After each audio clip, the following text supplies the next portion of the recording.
హల్లెలూయా. దేవునికి మహిమ కలుగును గాక.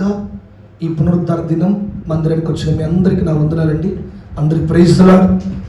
ప్రభు మీ అందరిని దీవించును గాక. ఈ పూట దేవుని వాక్యాన్ని మనం కొద్దిసేపు విందాం. మీరందరూ కూడా చక్కగా ప్రార్థన పూర్వకంగా వచ్చినందుకు ప్రభుని స్తుతిస్తున్నాం. మనం ధ్యానిస్తున్న అంశం ఏంటి చెప్పండి? యెరూషలేము యొక్క గుమ్మములు. ఎన్ని గుమ్మములు ఉంటాయని చెప్పాను? 12 గుమ్మములు. బాగా జ్ఞాపకం ఉంచుకున్నారు. ఇప్పటివరకు ఎన్ని గుమ్మములు అయిపోయినాయి చెప్పండి? 4. ఏమేమి గుమ్మాలు? ఫస్ట్, రెండవది మత్స్యపు గుమ్మం, మూడవది పాత గుమ్మం, 4వది లోయ గుమ్మం. దేవునికి స్తోత్రం. మీరందరూ బాగా గుర్తుంచుకున్నారు. కొంతమంది గుర్తుంచుకోలేకపోతున్నారు. అంటే ఆ గుమ్మం నిలబెట్టిన మమ్మల్ని లోపాయని పిలుచుంటే బాగా గుర్తుంచుకుందరు. దేవునికి స్తోత్రం. ఈ 12 గుమ్మములు మనకు చాలా ఆత్మీయ పాఠాలను నేర్పిస్తున్నాయి. గొర్రెల గుమ్మము మన స్థానములో నిలిచిన దేవుని గొర్రెపిల్లగా ఆయన ఇచ్చిన రక్షణను సూచిస్తూ ఉంది.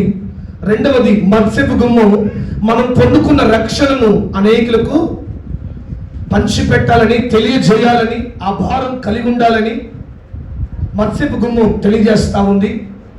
మూడవదిగా పాత గుమ్మం నీవు నేర్చుకున్న పూర్వపు అనుభవాల్లోనే, నీవు నిలిచిన దేవుని మార్గంలోనే కడ వరకు నిలబడాలని ఏ గుమ్మం చెప్తా ఉంది? చెప్పాలి స్వామి, చెప్పండి. పాత గుమ్మం తెలియజేస్తా ఉంది.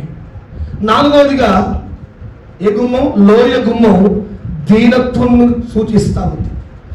ఎంత జీవించినా దీనత్వం కలిగి జీవించాలి, తగ్గింపు కలిగి బ్రతకాలి, తగ్గింపు నడవడికలోనే నడవాలి.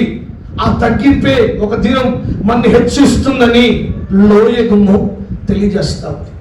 ఈ 12 గుమ్మాలు మన ఆత్మ జీవితానికి చాలా అవసరం. కనుక వాక్యం వింటున్న దేవుని బిడ్డలారా, మీ అందరూ వింటున్న వాక్యాన్ని అనుదినము ధ్యానించండి, అనుక్షణము స్మరించుకోండి. ఆ స్మరణ మీకు చాలా అవసరం. హల్లెలూయా.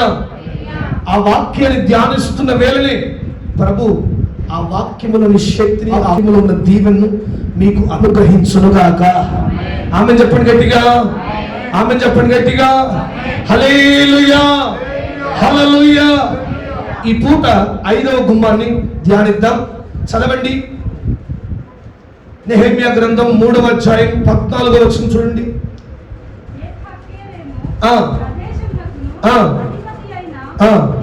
కుమారుడైన మల్కియా పెంట గుమ్మమును బాగు చేసెను. అతడు దాన్ని కట్టిన తరువాత దానికి తలుపులు నిలిపి తాళములను గడియలను అమర్చెను.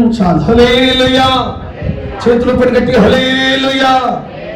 5వదిగా ఏ గుమ్మం? పెంట గుమ్మము. పేరే వింతగా ఉంది కదా. ఇంగ్లీష్లో డంగ్ గేట్ అంటారు. ఈ యొక్క పెంట గుమ్మం దేన్ని సూచిస్తా ఉందో విందాం. అక్కడ ఎందుకు అమర్చారంటే కొన్ని గుమ్మాల గురించి విన్నాం కదా. వారి ఏ అనుభవాలు, ఏ ఆత్మీయ పాఠాలు మనకు నేర్పిస్తున్నాయి. ఈ పెంట గుమ్మాన్ని యెరూషలేము గుమ్మముల్లో 5వ గుమ్మంగా అమర్చారు. ఈ పెంట గుమ్మము అక్కడ ఆ గేట్ ఏర్పాటు చేయడానికి కారణం ఏంటంటే యెరూషలేములో ఉన్న ఆ యొక్క వేస్టేజ్ అంతటిని అనుదినము ఈ పెంట గుమ్మము ద్వారా బయటున్న కిద్రోను వాగు అని ఎక్కడ విన్నాం కదా. ఎక్కడ విన్నాం చెప్పండి? ఎవరైనా చెప్పండి. కిద్రోను వాగు అని ఏ పేరు ఎక్కడ విన్నాం? ఒక్కసారి 1 నిమిషం టైం తీసుకోండి. ఇది ₹1 కోటి ప్రశ్న. ఇది కిద్రోను వాగు అని ఎక్కడ విన్నామా? ఈ పేరు ఎక్కడో విన్నట్టు అనిపిస్తలేదు. ఏడిన్నాం?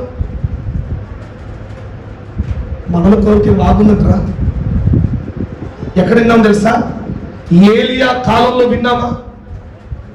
ఏలియా కాలంలో కిద్రోను వాగులో బయలు ప్రవక్తలను చంపింది ఆ కిద్రోను వాగులోని.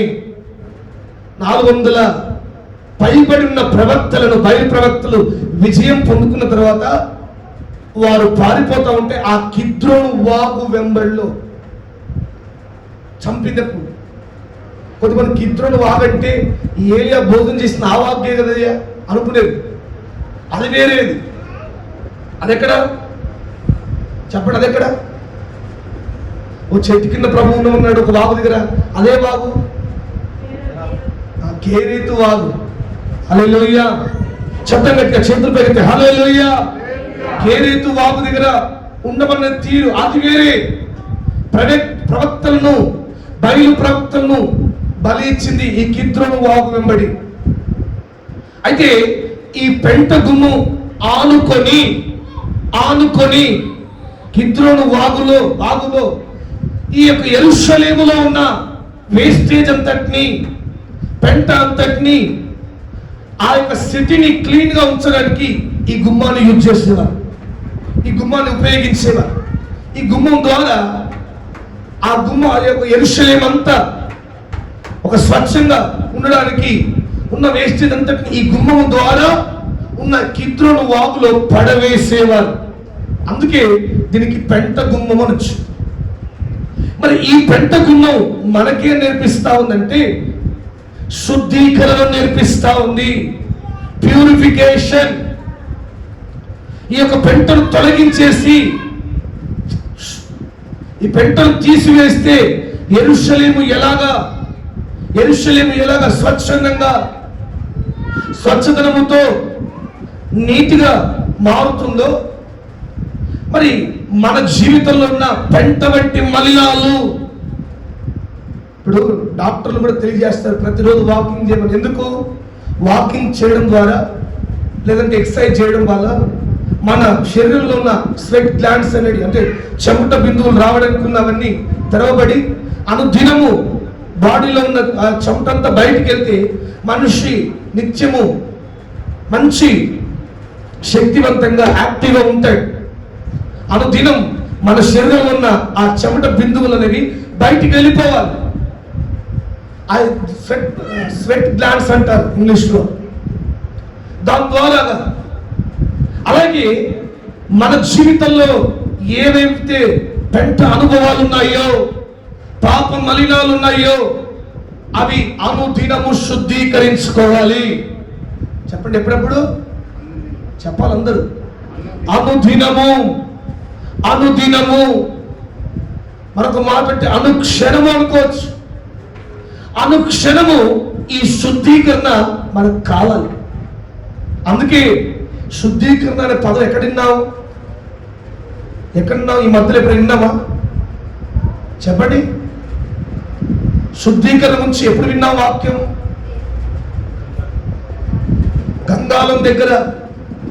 గంగాలం ప్రత్యక్ష గుడారం, దేవుని పరిశుద్ధ స్థలములో, మందిరం పరిశుద్ధ స్థలంలో అడుగు పెట్టాలంటే, ప్రవేశించాలంటే గంగాలములో మనకున్న రక్తపు మరకలను, పాపపు మరకలను, శాపపు మరకలను, మాటలు అనే మరకలను, చూపులు అనే మరకలను ఆ గంగాలములోని నీటి ద్వారా శుద్ధీకరించుకుంటేనే అడుగు పెట్టగలము.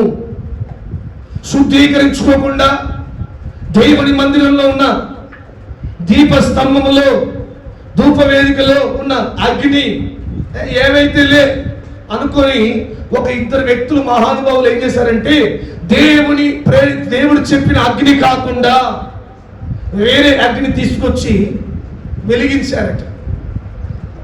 దాంట్లో పెడితే ఏమైతుంది తెలుసా? క్షణం కూడా మారలేదండి. దేవుని ఉగ్రత వారిని తాకి వెంటనే చనిపోయారు. ప్రియమైన దేవుని బిడ్డలారా, అనుదినము మనకు శుద్ధీకరణ కావాలి. మన ఆత్మీయ జీవితానికి శుద్ధీకరణ ఉండాలి. మన జీవితానికి శుద్ధీకరణ కావాలి. మన స్థితిగతులకు శుద్ధీకరణ కావాలి. నువ్వు ఏ పరిస్థితులకు ఉంటే వెళ్తున్నావు? పెంట వంటి స్వభావాలు నిన్ను పైకి ఎదగకుండా చేస్తున్నాయేమో. శరీరంలో ఉన్న చూడండి పెంట, అది వేస్టేజ్ అనేది బయటకు వెళ్తేనే మనిషి ఆరోగ్యంగా ఉన్నట్లుగా. మన ఆత్మీయతలు కూడా ఎదగకుండా, ప్రార్థనలో ఎదగకుండా, పైకి రాకుండా, ఇంకా ఎదిగే స్వభావంలో నిలబడకుండా ఏ పాప మలినం నిన్ను అడ్డుకుంటా ఉంది, ఏ శాపం నిన్ను అడ్డుకుంటా ఉంది, ఏ క్రియలు నిన్ను అడ్డుకుంటా ఉన్నాయి, అవి అనుదినము తొలగించుకుంటేనే. ఈ గుమ్మం మనకు సూచిస్తా ఉంది, అనుదినము నువ్వు ప్యూరిఫై కావాలి. శుద్ధీకరణ లేకపోతే యెరూషలేము లాంటి దేవుని మందిరములో స్థానము లేదు. శుద్ధీకరణ కావాలి.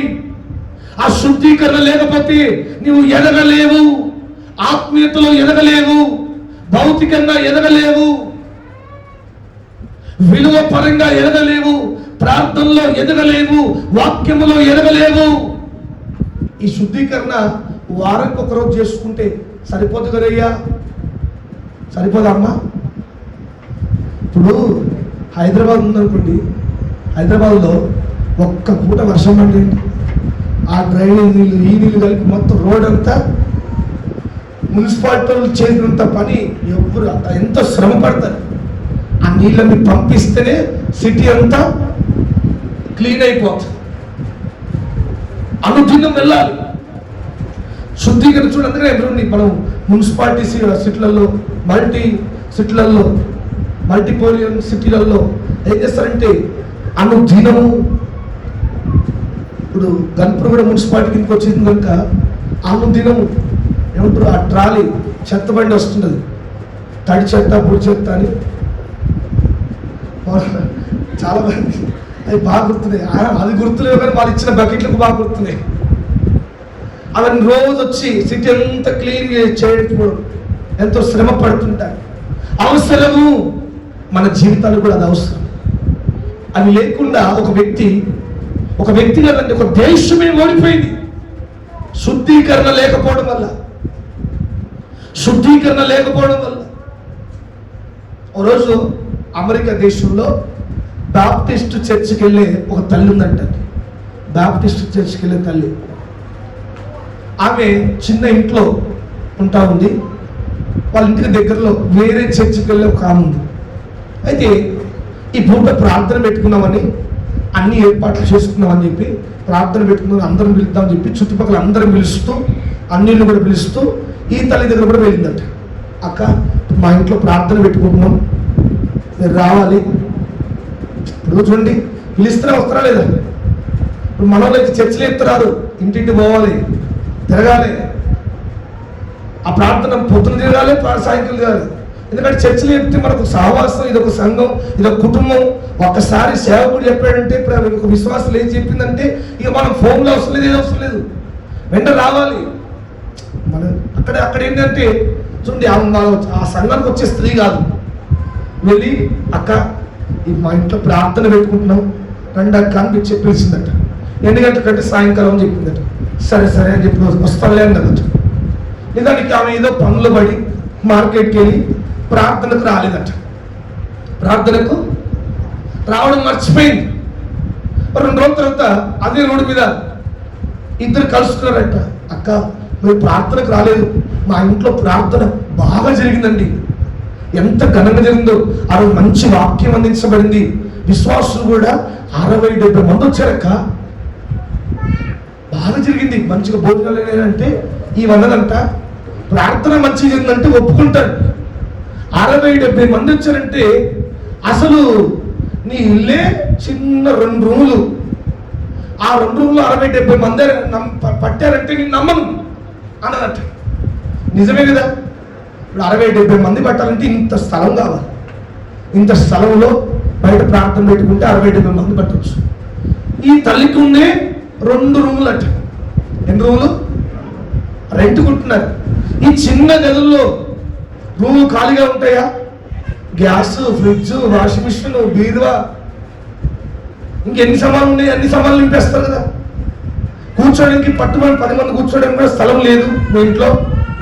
అట్లాంటిది మీ ఇంట్లో 60-70 మంది పెట్టంటే నేను నమ్మనన్నదంట. నిజమే అక్క, మీరు చెప్పింది వాస్తవమే. నా చిన్న ఇంట్లో 70 మంది పట్టడానికి ప్లేస్ లేదు. ఎందుకంటే ఉన్నవి అన్ని వస్తువులు ఉన్నాయి. అయితే నేనేం చేస్తుంది తెలుసా, నేనేం చేస్తాను సార్, నాకు ఈ వస్తువుల కంటే ప్రార్థన ముఖ్యము. హల్లెలూయా, చెప్పండి గట్టి హల్లెలూయా. ఈ వస్తువుల కంటే దేవుని వాక్యం ముఖ్యం. నాకు నా ఇంటిలో దేవుని వాక్యం ప్రకటించబడడం ముఖ్యం.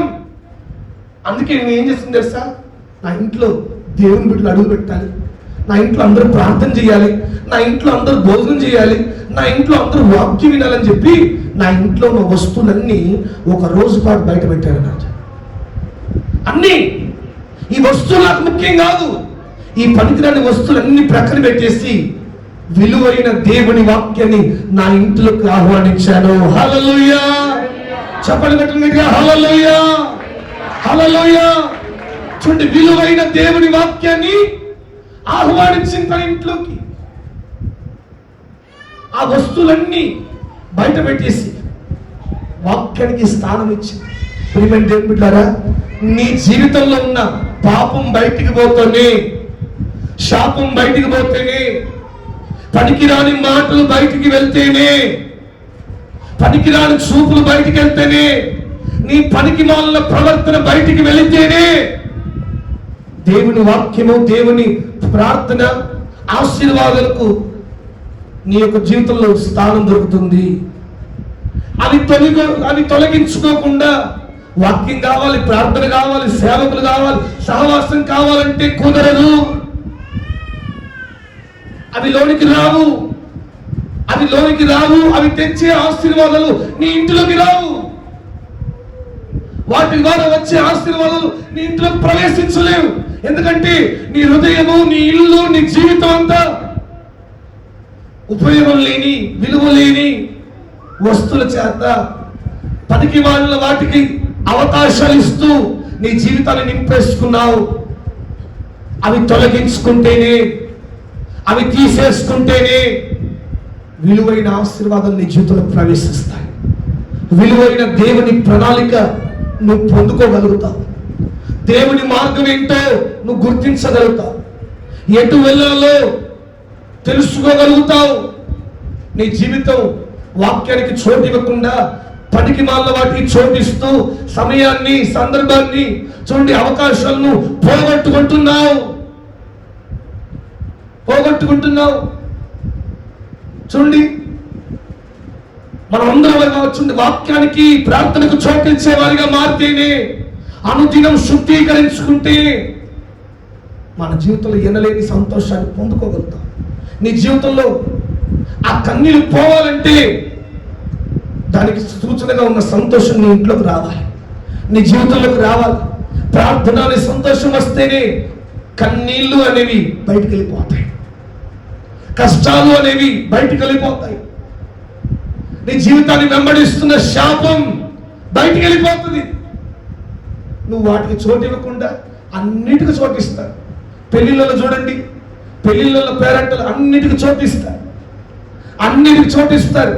వాక్యానికి మాత్రం అయ్యా టైం అయిపోతా ఉంది. అన్నిటికీ చోటిస్తారు, వాక్యానికి, ప్రార్థనకు తక్కువ సమయం.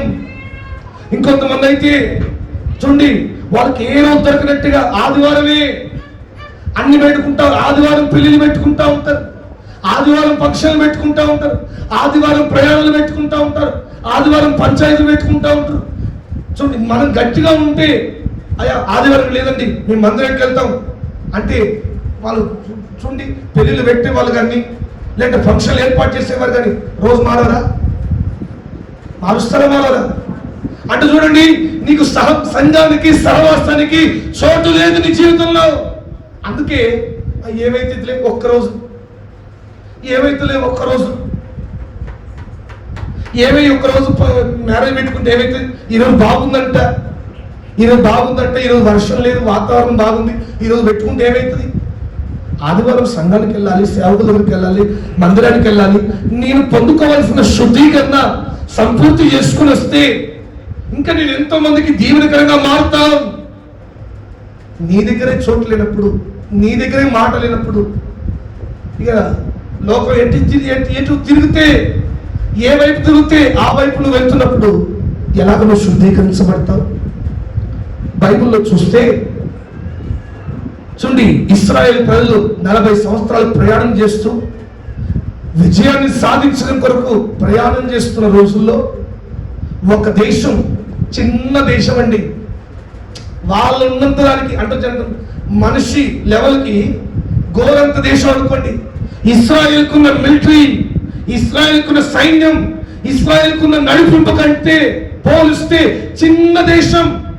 ఆ చిన్న దేశం అనుకున్నారు, ఈ చిన్న దేశానికి 1,00,000 మంది ఎందుకు, 10,000 మంది జాతీయ బాబు, 10,000 మంది కూడా అవసరం లేదు. ఈ దేశం మీద ఈజీగా విజయం సాధించవచ్చు. ఎందుకు తెలుసా? సైన్యం ముఖ్యం కాదు, మా వెనుక సైన్యాధిపతి అయిన దేవుడు ఉన్నాడు. హల్లెలూయా! సైన్యములకు అధిపతి అయిన దేవుడు మా వెంట నడుస్తున్నాడు. పెద్ద పెద్ద ఎరికో పట్టణాలని కూల్చివేశాం కదా. ఈ చిన్న దేశం మీద మేము విజయం సాధిస్తాం, మా దేవుడు మాకు విజయాన్ని ఇస్తాడని వెళ్ళారంటండి. ఘోర పరాజయం పాలైపోయారట, అపజయం పాలైపోయారు, అవమానాలు పాలైపోయారు. అమ్మ వింటున్నారా? అవమానం వచ్చింది, అపజయం వచ్చింది, నిరాశ వచ్చింది. అన్నిటికంటే ముఖ్యంగా వెళ్ళిన వాళ్ళందరూ ఆ చిన్న దేశం ముందు పరాజయ పాలై హతులైపోయారు, మరణించారు. యెహోషువ ఎంత ఏడ్చాడంటే, ప్రభువా, ఘనమైన దేశాల ముందు మమ్మల్ని గనులుగా నిలబెట్టావు, విజయం ఇచ్చావు, దీవించావు, ఎక్కడ తలొక్కకుండా నువ్వే మా సైన్యములకు అధిపతిగా నిలబడ్డావు. ఈ పూట మాకు సమానం కాని చిన్న దేశం ముందు మేము అవమాన పాలైపోయాం, మా సైన్యం వారు చనిపోయారు, మేమందరం అవమాన పాలైపోయామయ్యా అని ఏడ్చారంట. ఏడిస్తే దేవుడు సమాధానం ఇచ్చాడు. చదవండి ఆ మాట ఏమని సమాధానం ఇచ్చాడు? యెహోషువ గ్రంథము 7వ అధ్యాయము, యెహోషువ గ్రంథము 7వ అధ్యాయము 8వ వచనం చూడండి, చదవండి. 8 నుంచి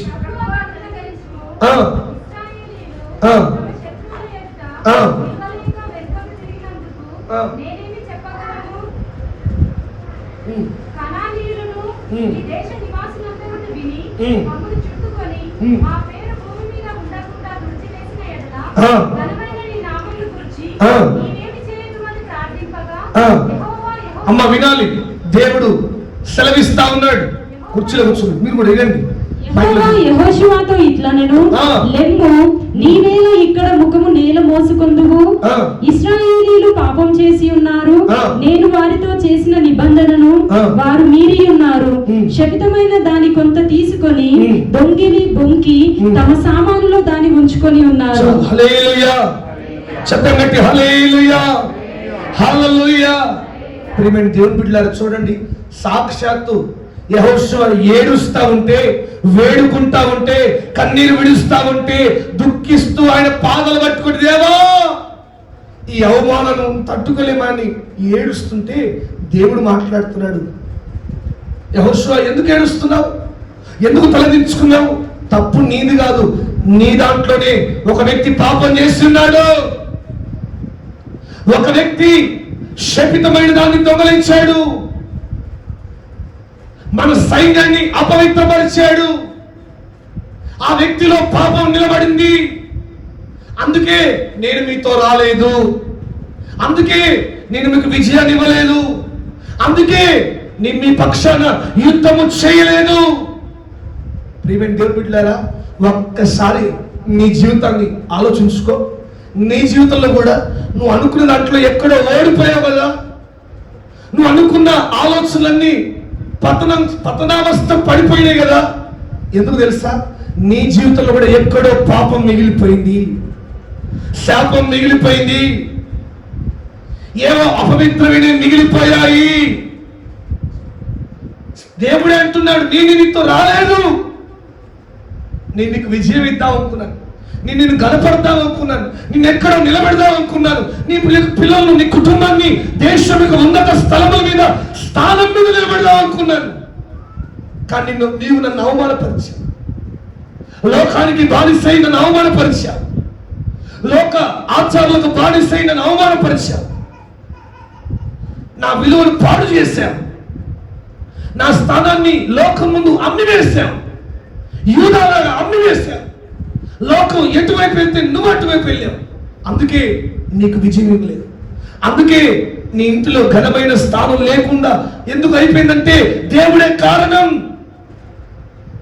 దేవుడే ఇవ్వకుండా ఆపివేశాడు. మరలా అంటున్నాడు, ఎంత దేవుడు ప్రేమగల దేవుడు చూడండి. నేను ఆపివేశాను కానీ నీవు అవి తొలగించుకుంటే, నీవు అవి తొలగించుకొని నీ జీవితాన్ని, నీ ఆత్మీయతను, నీ మనస్సాక్షిని, నీ హృదయాన్ని శుద్ధీకరించుకుంటే నేను మరలా నీకు విజయం ఇవ్వబోతున్నాను. ఆమె చెప్పండి గట్టిగా, ఆమె చెప్పండి గట్టిగా. నేను మరలా నీకు విజయాన్ని ఇస్తాను. శిక్షించిన ఆ దేవుడే క్షమించడానికి అవకాశం ఇస్తున్నాడు. పరీక్షించడానికి, పరిశోధించడానికి అవకాశం ఇచ్చి నీ జీవితాన్ని శుద్ధీకరించుకోమంటున్నాడు. ప్రియ తల్లి, నీ వెళ్తున్న మార్గం ఏంటి? నువ్వు పని చేసే చోట, నీవు పనికి వెళ్ళే చోట, ఉద్యోగం చేసే చోట, చదువుతున్న చోట, కాలేజీల్లో, స్కూళ్ళల్లో జాగ్రత్తగా నడుచుకోవాలి. అపవిత్రకు చోటు ఇవ్వకూడదు. నువ్వు కూలి పనికి వెళ్ళినా, లేదంటే నువ్వు ఏ స్థితిలో ఉన్నా అపవిత్రకు చోటు ఇవ్వద్దు. ఈ పూట చూడండి, అనుదినము దేవుడు మాట్లాడుతున్న ఈ పెంట గుమ్మం నీకు సూచిస్తా ఉంది. వారానికి ఒకసారి మందిరానికి వచ్చి శుద్ధీకరించుకోవడం కాదు, అనుదినము. అందుకే మనం చదివిన కీర్తన భాగంలో ఉంటుంది, ఉదయమున, ప్రతి ఉదయమున నీ కృపతో మమ్మల్ని తృప్తిపరిచావు, ఆ దినమంతా మేము సంతోషభరితులుగా మారాము. ప్రతి ఉదయం నీ పాపాన్ని, నీ జీవితాన్ని ప్రభువా నీ రక్తంతో శుద్ధీకరించు, ఈ ప్రార్థన అనుభవంతో శుద్ధీకరించు అని నీవు అడగగలిగితే, నీవు అడుగు పెట్టి ప్రతి స్థలములో శత్రువుల యొక్క ఘనమైన విజయాన్ని నీకు, నీ పిల్లలకు దేవుడు అందించునుగాక. ఆమె చెప్పండి గట్టిగా, ఆమె చెప్పండి గట్టిగా. దేవుడికి విజయాన్ని అందించడానికి ఆయన సిద్ధంగా ఉన్నాడు. నిన్ను నీవు సరి చేసుకోగలిగితే, నిన్ను నీవు పరిశుద్ధపరచుకోగలిగితే, ఆ మాట కూడా అన్నాడు చూడండి. 13వ వచనం చూడండి, 7:13 యెహోషువ. జనులను పరిశుద్ధపరచి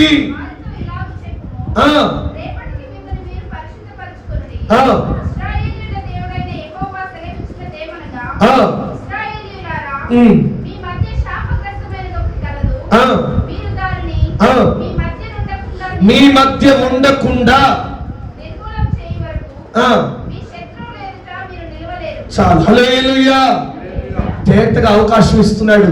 మీ జీవితాన్ని శుద్ధీకరించుకుంటే, పరిశుద్ధపరచుకోండి, ప్రార్థనలో పరిశుద్ధపరచుకోండి, ఉపవాస కుంటలో పరిశుద్ధపరచుకోండి, స్తోత్ర ప్రార్థనలో పరిశుద్ధపరచుకోగలిగితే, ఇదిగో నీ నుంచి అవన్నీ తొలగిపోయిన తర్వాత నిన్ను ఘనమైన వారి ఎదుట నిన్ను కూర్చోబెట్టబోతున్నాను. ఆమె చెప్పండి గట్టిగా, గట్టిగా ఆమె చెప్పండి గట్టిగా. ఘనమైన స్థానంలో నీ పిల్లలు ఉంటారు, నీ కుటుంబం ఉంటుంది, నీ భర్త నిలబడతాడు, నీవు కూడా నిలబడతావు. నువ్వు అడుగు పెట్టి ప్రతి చోట విజయాలు నీ వెంట వస్తాయి. కొన్నిసార్లు అంటారు కదా, నాకు ఏది కలిసి వస్తుందండి. దేవుడే కలిసి రాకపోతే నీ జీవితంలో ఏది రాదు. కలిసి రావాల్సిన పరిస్థితులు కాదు, దేవుడు రావాలి. దేవుడు నీతో కలిసి వస్తే, దేవుడు నీతో కలిసి అడుగు పెట్టగలిగితే, నువ్వు చూడని, ఎన్నడూ చవి చూడని విజయాలు, ఎన్నడూ చవి చూడని సంతోషము, ఎన్నడూ చూడని ఆనందం, సన్మానం అన్ని నీకు పొందుకుంటావు. అన్ని నీకు దేవుడు ఇస్తాయి. ఆ విధంగా దేవుడిని దీవించునుగాక. శుద్ధీకరించుకుంటే, ఎప్పుడైతే ఈ మాట చెప్పాడు, వారందరూ చూస్తే 12 గోత్రాలు నిలబెట్టారు. ఆకాను అని తేలిపోయింది. ఆకాను కుటుంబాలన్నీ రాళ్ళతో కొట్టి తను తెచ్చిన వస్తువులు, శపితమైనవన్నీ, దేవుని విలువను పాడు చేసే వస్తువులన్నీ తీసి పడేశారు, లోయలో పడేశారు, కాల్చివేశారు. తర్వాత పరిశుద్ధపరచుకొని ప్రార్థన చేసుకుని మరలా ఆ దేశం మీదకి వెళ్తే దేవుడు గొప్ప విజయాన్ని ఇచ్చాడు. హల్లెలూయా. గొప్ప విజయం వారు పొందుకున్నారు. నేను అంటాను, ఒకవేళ ఈ పూట ఈ వాక్యం ద్వారా నీవు నిలబెట్టుకో, నీ జీవితాన్ని నిలబెట్టుకో, నీ ఆత్మీయతను కాపాడుకో, అనుదినము శుద్ధీకరించు. ప్రతి దినము నిన్ను నీవు శుద్ధీకరించుకుంటూ అడుగు పెట్టగలిగితే ఈ సంవత్సరం గొప్ప విజయాలు నీ కుటుంబానికి నా దేవుడు అందించునుగాక, నీ పిల్లలకు అందించునుగాక, నీకు అందించునుగాక. హల్లెలూయా. ఈ పెంటగుమ్ము సూచిస్తా ఉంది అనుదినము నిన్ను నువ్వు శుద్ధీకరించుకోవాలి, అనుదినము శుద్ధీకరించుకోవాలి. గొప్ప విజయాన్ని నీకు ఇస్తాడు. నీ జీవితంలో తీర్మానం చేసుకో, ప్రభువా నా జీవితంలో ఏదేది నీ విలువను పాడు చేసేవి ఏమేమి ఉన్నాయి, దేవుని విలువను దేవుని స్థానాన్ని పాడు చేసేది ఏదైనా తొలగించుకో. మందిరానికి వచ్చి మీరైనా దేవుడు మాట్లాడుతున్నాడు, ఇక మీదట ఇప్పుడు దాకా ఎలా అవుతుంది, ఇక మీదట దేవుని విలువను పాడు చేసేది ఏది మనం పాల్గొండదు. దేవుని స్థానం లేకుండా దేవుని స్థానాన్ని దొంగిలించేది దేంట్లో మనం అడుగు పెట్టకుండా దేవుడు మనల్ని తీర్చిదిద్దునుగాక, ఆశీర్వదించునుగాక. అనుదినము ఇక మీదట ఏదైనా దేవుని స్థానాన్ని, దేవునికి స్థానం ఇచ్చేట్టుగా ప్రతి చోట మనం అలా నడుచుకోవాలి. అది ఏదైనా కావచ్చు, ఫంక్షన్ కావచ్చు, నీ బంధువుల ముందే కావచ్చు, నీ స్నేహితుల ముందే కావచ్చు, ఏదైనా దేవుని విలువను పాడు చేయకూడదు, దేవుని స్థానాన్ని తొలగించుకోకూడదు, దేవుణ్ణి ముందు పెడదాం. దేవుడు అటువంటి విజయాలను, అటువంటి దీవెన, అటువంటి శుద్ధీకరణ దేవుడు ఉండేటట్టుగా మనల్ని దీవించునుగాక, ఆశీర్వదించునుగాక. అటువంటి కృప దేవుడు మనకు దయచేయునుగాక. ఇంకొక గుమ్మ క్లుప్తంగా చెప్తూ ముగిస్తాను, సమయం అయిపోతా ఉంది కనుక క్లుప్తంగా చెప్తాను. నేను చదవండి నెహెమ్యా గ్రంథం 3వ అధ్యాయము 17వ వచనం. 17వ వచనం.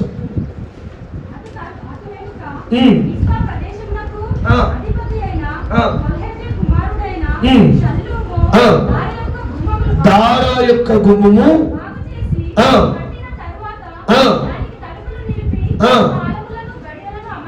చాలు. హల్లెలూయా. చేతులు పైకి చెప్పండి గట్టిగా, హల్లెలూయా, హల్లెలూయా. ఐదవది ఏ గుమ్మము? ఐదవది ఏ గుమ్మము? పెంట గుమ్మమే. అంటే మీరు మర్చిపోతున్నారు. గత 2 వారాలు 4 గుమ్మాలు విన్నాం. ఇప్పుడు 5వ గుమ్మం పెంట గుమ్మం గురించి విన్నాం. పెంట గుమ్మము అనుదిన శుద్ధీకరణను సూచిస్తా ఉంది, దేవుని స్థానాన్ని పోగొట్టొద్దని చెప్తా ఉంది, దేవుని విలువను పాడు చేసి దేంట్లో మనం అడుగు పెట్టకుండా నిలబడాలని చెప్తా ఉంది. 6వ గుమ్మం దారా గుమ్మం. చెప్పండి, ఏ గుమ్మం? దారా గుమ్మం. దారా అని దేనంటాము? దారా అనే పదం ఎక్కడ వాడతాం? మామూలుగా దారా అని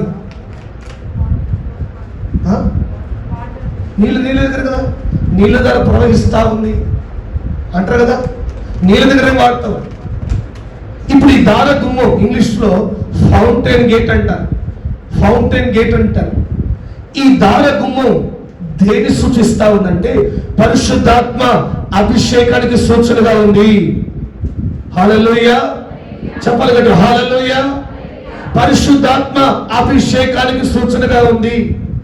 ఈ దార గురించి చూడండి, మనం చదివితే యెషయా గ్రంథం 58:11లో చూడండి. దారను మరొక పేరు మనం పెట్టాలంటే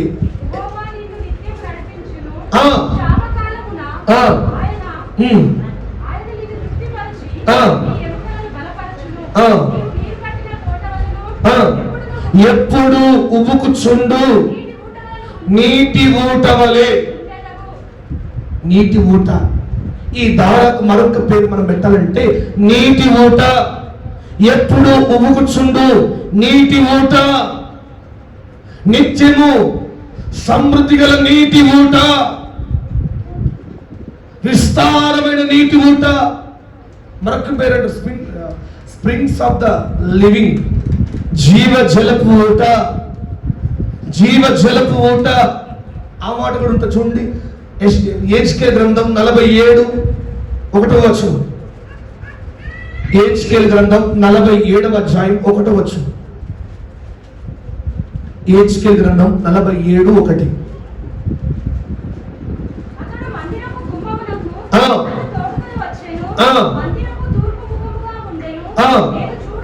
నేను చూడగా, అమ్మ వినాలి, మందిరపు గడప మందిరపు గడప క్రింద నుండి నీళ్లు ఉబికి తూర్పుగా పారుచుండెను. చాలు. హల్లెలూయా, హల్లెలూయా. ఎప్పుడు ఉబుకుచుండు నీటి ఊట, ఎప్పుడు ఉబుకుచుండు నీటి ఊట. ఈ నీటి ఊట పరిశుద్ధాత్మ అభిషేకానికి సాదృశ్యంగా ఉంది, పరిశుద్ధాత్మ నడిపింపుకు సాదృశ్యంగా ఉంది, పరిశుద్ధాత్మ కలుగ చేసుకునడానికి సాదృశ్యంగా ఉంది. మనం చూస్తే ఈ పరిశుద్ధాత్మ అభిషేకం అనే నీరు, భక్తుడు అంటున్నాడు, ఆ గుమ్మం కింద ఒక నీటి ఊటను చూశాను. ఆ నీటి ఊట తూర్పు ముఖంగా పారుతూ ప్రవహిస్తా ఉంది. ఈ నీరు ఏం చేస్తామో తెలుసా? ఎండిన స్థలాల్లో ప్రవహిస్తూ చిగురు లేని చోట కూడా చక్కటి పచ్చని చెట్లను మొలిపిస్తా ఉంది. ఈ ఎండిన నేలను కూడా తడుపుతా ఉంది. ఏదేను వనములాగా మారుస్తా ఉంది ఈ నీటి ఊట. ఈ నీటి ఊట మార అనుభవాలను కూడా మధురంగా మారుస్తా ఉంది. చేదైన స్థలములను కూడా ఒక సంతోష స్థలముగా మారుస్తా ఉంది ఈ నీటి ఊట. హల్లెలూయా, హల్లెలూయా. ప్రియమైన దేవుని బిడ్డలారా, మందిరానికి వస్తున్న మనం, అనేక సంవత్సరాల నుంచి నడిపించబడుతున్న మనం పరిశుద్ధాత్మ అభిషేకాన్ని పొందుకున్నామా? పరిశుద్ధాత్మ అభిషేకం మనలో ఉందా? ఈ పరిశుద్ధాత్మ అనే నీరు, అందుకే అంటాడు సమరయ స్త్రీతో అంటాడు, నేనిచ్చు నీళ్లు త్రాగువాడు ఎన్నడూ దప్పిగలడు, అవొక జీవదాన వలె. అందుకే వాక్యం గురించి ఒక మాట ఉంది కదా, అతని కడుపులో నుంచి జీవనదులు, జీవ జలధారలు బయలుదేరినంటాయి. ఈ పరిశుద్ధాత్మ అభిషేకం అనేది మన జీవితంలో ఉండాలి. పెంతెకొస్తు దినమున వారు పొందుకున్న పరిశుద్ధాత్మ వారిని ధైర్యవంతులుగా చేసింది. చెప్పండి, ఎలా చేసింది? చెప్పండి గట్టిగా. ధైర్యవంతులుగా చేసింది. మరి మనం ధైర్యవంతులమేనా? మరి ధైర్యవంతులేనా? అవి కాదంటున్నావే, కాదయ్యా అంటూ నీ ధైర్యం ఎక్కడ చూడాలి చెప్పండి? ఎప్పుడు చూస్తాం అంటే ఈ పంచాయతీలలో చూడండి, ఎక్కడ లేని ధైర్యం చూస్తాం. అసలు చర్చిలో ప్రార్థన రాదు, కానీ అక్కడ మాటలు మాత్రం విస్తారంగా వస్తాయి. ఆ ధైర్యం వేరే, ఆ ధైర్యం వద్దమ్మా, ఆ ధైర్యం మనకు కాదు. పరిశుద్ధాత్మ ద్వారా వచ్చే ధైర్యం కావాలి. పేతురు దేవుని వెంబడించిన వాడే, కానీ ఒకనాడు పిరికి వారిగా ఉన్నాడు. అందుకే పిరికి వారికి చెప్పండి, పరలోక రాజ్యంలో స్థానం లేదమ్మా. మీరు పిరికి వారిగా ఉండద్దు. దేవుడు మనకు మందిరం దగ్గరలో వచ్చాడు. మనం పరిశుద్ధాత్మను పొందుకోవడానికి, ధైర్యాన్ని పొందుకోవడానికి ఇది ఒక ధైర్యం ఇచ్చే స్థలం. హల్లెలూయా, ఆమేన్ చెప్పు గట్టిగా. హల్లెలూయా. ఈ ధైర్యం ఏం చేస్తున్నారు సార్? లోకంలో ఉన్న ధైర్యం మనుషులతో పోరాడమంటది. ఈ ధైర్యం సైతాను శక్తులు కూడా ఓడింపజేస్తుంది. దురాత్మ సమూహాల ముందు కూడా నిలబెట్టే ధైర్యం ఇది. సైతాను శక్తులకు భయపడమన్న ధైర్యం కాదు ఇది. పిరికి ఆత్మ కాదు ఇది. దాస్యపు ఆత్మ కాదు. అంతటి ధైర్యాన్ని ఇచ్చింది. పేతురు చూడండి, ఒకప్పుడు యేసు ప్రభువు నాకు తెలియదు అన్నాడు, కానీ ఈ ధైర్యం వచ్చిన తర్వాత, ఈ పరిశుద్ధాత్మని నీరు పొందుకున్న తర్వాత, నిత్యము ఆ పరిశుద్ధాత్మ నడిపింపులో నిలబడిన తర్వాత, ఏ వ్యక్తులైతే సిలువ వేశారో వారితోనే మాట్లాడే ధైర్యం ఇచ్చాడు. హల్లెలూయా, చెప్పు గట్టిగా. హల్లెలూయా, హల్లెలూయా. ప్రియమైన దేవుని బిడ్డలారా, ఈ ధైర్యం మనకు చాలా అవసరం. ఈ అంత్య దినాల్లో ఈ ధైర్యం మనకు చాలా అవసరం. ఈ పరిశుద్ధాత్మ అభిషేకాన్ని మనం పొందుకోవాలి. ఈ దారగుమ్మం సెలవిస్తా ఉంది, అనుక్షణము పరిశుద్ధాత్మ నడిపింపులో నడిపించబడాలి. పరిశుద్ధాత్మ దేవుడు ఏం చేస్తా? ఒక చక్కటి ఆలోచన ఇస్తాడు. ఎక్కడ ఎలా మాట్లాడాలో ఆయన ప్రణాళికనిస్తాడు. ఏ వైపు వెళ్ళాలో ఒక చక్కటి ప్రణాళికను దేవునికి అందిస్తాడు. నేనంటాను, ఇప్పటిదాకా నీ సొంత ఆలోచనతో వెళ్ళి పతనం అయిపోయావా, పాడైపోయావా, పరాజయాల పాలైపోయావా, అందరూ విలువైన చోట నిలబడ్డావా? నీ సొంత ఆలోచనలు నీకు నష్టాన్ని ఇచ్చాయేమో. పరిశుద్ధాత్మ దేవుని అభిషేకం, పరిశుద్ధాత్మ నడిపింపుకు ఒక్కసారి అప్పగించుకున్నాడు. ఒక్కసారి ఆ పరిశుద్ధాత్మని నీరు మన జీవితంలో ప్రవహింపజేయండి.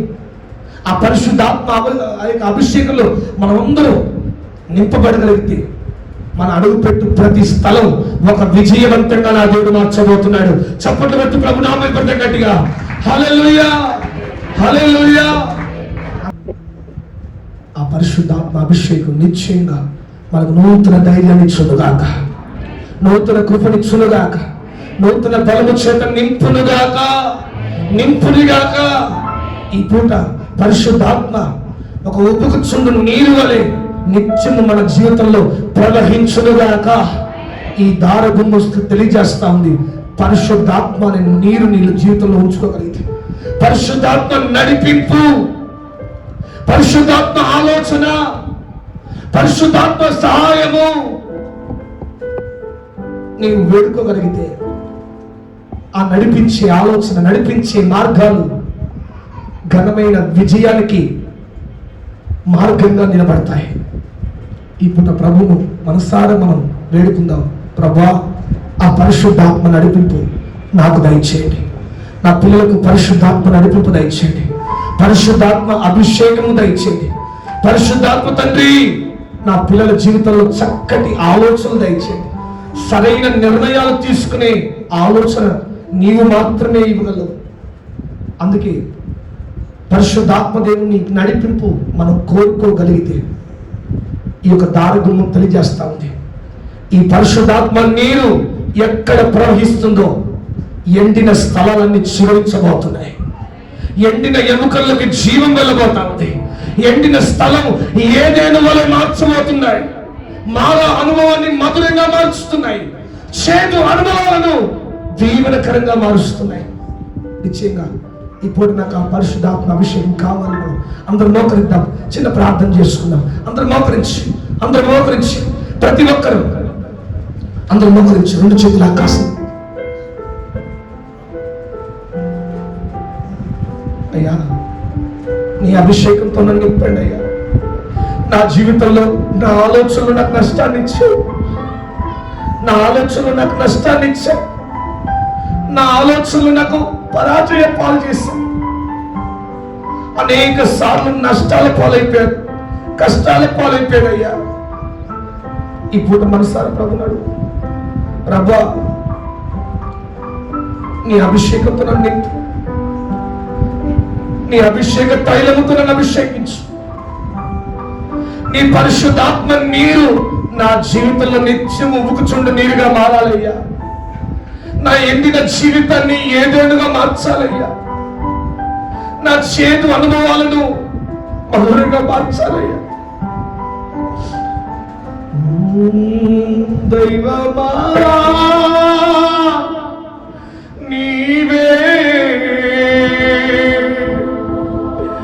ఇచ్చావు రక్షణ అయ్యా. మనసారా రెండు చేతుల ఆకాశం పెట్టండి. ప్రతి ఒక్కరు వేడుకో.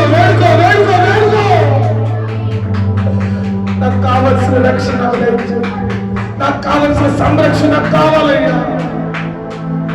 నన్ను సరైన ఆలోచనతో నడిపించయ్యా, నీ నడిపింపులో నడిపించయ్యా.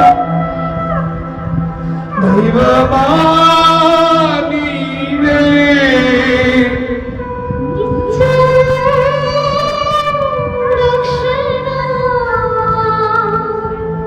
ప్రేమా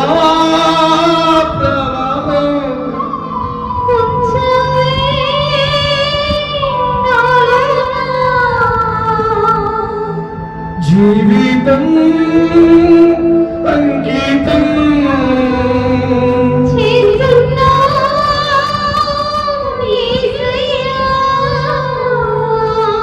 ఇప్పుడు తీర్మానం తీసుకో. రెండు చేతుల ఆకాశం అందరూ మోకరించండి. అందరు పెద్దమ్మ కలిగిరండి. అందరూ మోకరించండి. రెండు చేతుల ఆకాశం పెట్టి ఒక్క 2 నిమిషాలు ప్రార్థనలో గడుపు. ప్రభువా, నా జీవితంలో అనుదిన శుద్ధీకరణ దయచేయండి, శుద్ధీకరణ దయచేయండి అయ్యా, శుద్ధీకరణ దయచేయండి అయ్యా. అయ్యా, నీ శక్తి నాకు కావాలి, నీ శక్తి నాకు కావాలి, నీ ధైర్యం నాకు కావాలి, నీ సహాయం నాకు కావాలి, నీ నడిపింపు నాకు కావాలయ్యా. అయ్యా, నా నడిపింపు నాకు నష్టాన్ని ఇచ్చింది అయ్యా. నా నడిపింపు నన్ను కష్టాల పాలు చేసిందయ్యా. ఈరోజు వేడుకో, ఒక భావంతో వేడుకో, కన్నీటితో వేడుకో. మనసారా ఇక్కడ ఒక తీర్మానం చేసుకో. నీ జీవితాన్ని పరిశుద్ధాత్మ చేతులకు అప్పగించుకో. పరిశుద్ధాత్మ నడిపింపులకు అప్పగించుకో. పరిశుద్ధాత్మ ఆలోచనలకు అప్పగించుకున్నాం. పరిశుద్ధాత్మ దేవుని ప్రణాళికకు అప్పగించుకున్నాం. జీవితం అంకితం చేస్తున్నా యేసయ్యా. మనసారా జీవితం అంకితం చేస్తున్నా యేసయ్యా.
నీ మంచి ప్రేమ పరిశుద్ధాత్మ తండ్రి మంచి ప్రేమ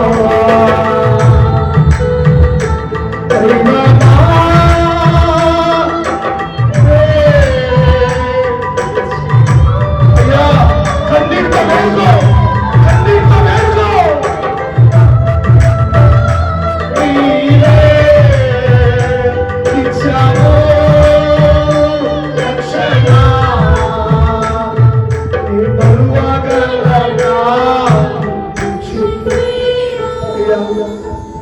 మర్చిపోలేని ప్రేమ నా జీవితంలో నిలబెట్టాడు.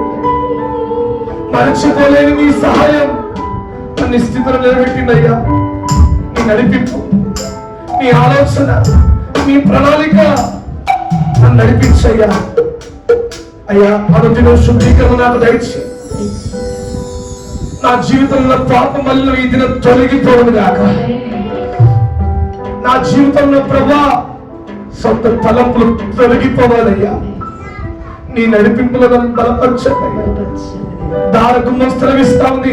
ఎప్పుడు ఊపుకుచుండు పరిశుద్ధాత్మ నీరు నీ జీవితంలో ప్రవహించాలని, పరిశుద్ధాత్మ నడిపింపులో ప్రవహించాలని, పరిశుద్ధాత్మ ప్రణాళికలో నువ్వు నడిపితే, నువ్వు నడవగలిగితే ఈ ఎండిన నీ జీవితం ఏదేనుగా మారుస్తాడని, చేదైన నీ జీవితం మధురంగా మారుతుందని, మానవంటి నీ జీవితం దీవెనగా మారుతుందని నాతో మాట్లాడేందుకు స్తోత్రం అయ్యా.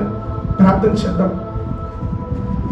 దేవుడి 2 గుమ్మాలను ముందు పెట్టి అనుదిన శుద్ధీకరణ కావాలని, మన జీవితంలో ఉన్న వ్యర్థాలు తొలగిపోవాలని, ఆత్మీయతను పాడు చేసే, దేవుడి విలువను తొలగించే, దేవుడి స్థానాన్ని పాడు చేసే ఏ పనిలో మనం నిలబడకూడదని దేవుడు మాట్లాడాడు. పెంట గుమ్మం ద్వారా మనతో మాట్లాడుతున్నాడు. దార గుమ్మం ద్వారా ఎప్పుడు ఊగుచుండు నీటి ఊపవలే పరిశుద్ధాత్మ దేవుడి ఆలోచనలు పొందుకోవాలని, పరిశుద్ధాత్మ దేవుడి సహాయాన్ని కావాలని, పరిశుద్ధాత్మ దేవుడి నడిపింపులో నీవు నడవగలిగితే నీ జీవితాన్ని ఏ ధోరణిగా మార్చబోతున్నాడు, ఏలేటట్టుగా దేవుడు చేయబోతున్నాడు. ప్రార్థన చేసుకున్నాం. వాక్యం ధ్యానిస్తూ పరిశుద్ధాత్మ దేవుని సహాయం కోరుతూ మన జీవితాలు దేవుని చేతులు పెట్టి ప్రార్థన పెడదాం. స్వామి ముందుకు వచ్చి ప్రార్థన చేస్తారు. స్వామి ముందుకు వచ్చి ప్రార్థన చేస్తారు. అందరూ ప్రార్థనలో ఒకనాటి తీర్మానం తీసుకోండి. దేవా, పరిశుద్ధాత్మ తండ్రి, నీ నడిపింపు నాకు దయచి, నీ సహాయం నాకు కావాలయ్యా అని నీ జీవితాన్ని యేసయ్య చేతులు పెట్టు.